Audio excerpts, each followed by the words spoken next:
হে প্রিয়ান, কেমন আছো সবাই? আশা করি ভালো আছো। তো সকাল সকাল আমি স্নান করে এই যে ছাদে চলে গিয়েছি। ছাদে গিয়েছি কিছু জামা কাপড় ছিল, কিছু না মানে অনেকগুলোই ছিল।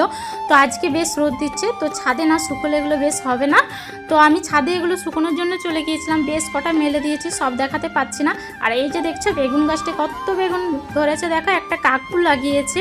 তো তারপরে এই যে একটা ফুলের গাছ, তো ফুল ফুটে না, মাঝে সাজে ফোটে। তো তারপরে এই যে ছাদে চাবি দিয়ে চলে এসেছি, কারণ চাবি দেওয়া থাকে, একটা প্রবলেম হয়েছিল তার জন্য, আগে দেওয়া থাকতো না। তো তারপরে এই যে আমি চিকেনটা রান্না করে নেব। চিকেন এনেছিলাম নিচের থেকে গিয়ে।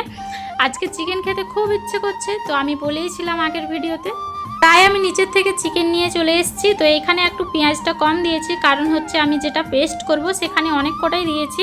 তো চিকেন অনেকটাই ছিল। তো তারপরে এই যে সব আলুগুলো ভেজে নিয়েছি, বেশ কটা আলু দিয়েছি, আলু না হলে হয় না। তারপরে এখানে লাল লাল করে মশলাটা একদম কষে নিচ্ছি। কি সুন্দর কালারটা এসেছে দেখো বন্ধুরা। তো এখানে চিকেনটার মশলাটা কষে নিচ্ছি ভালো করে, একটু বেশি না, যদি ভাজা হয় তাহলে তেল না ছাড়লে খুব একটা টেস্টি লাগে না। তো এইখানে আমি ভালো করে কষে নিচ্ছি। তো আজকে খুব ইচ্ছে করছিল চিকেন খেতে, কারণ অনেক দিন চিকেন খাইনি। তো আজকে দোকানে আরেকটা অন্য লোক ছিল, মানে আগে যে লোকটা ছিল ওইটা ছিল না, তো আমাকে একটা অন্য জিনিস দিয়েছে, মানে চিকেনের পা দিয়ে দিয়েছে। তো পা তো আমি কোনোদিন খাইনি, তো কিভাবে খেতে হয় না হয় জানি না। তো তাও আমি রান্না করে দিয়েছি, যাই হোক আমি খাবো না ওটা। তারপরে দেখতে পাচ্ছ চিকেনটা আমার রেডি। তো তারপরে একটু করে নিয়েছিলাম বেগুন ভাজা, কারণ শুধু চিকেন হয় না। তারপরে আমি নিচ থেকে গিয়ে নিয়ে এসেছিলাম দই, কারণ গরম দিনে দই না হলে জমে। তো টাটা বন্ধুরা, দেখা হচ্ছে পরের ভিডিওতে। টাটা।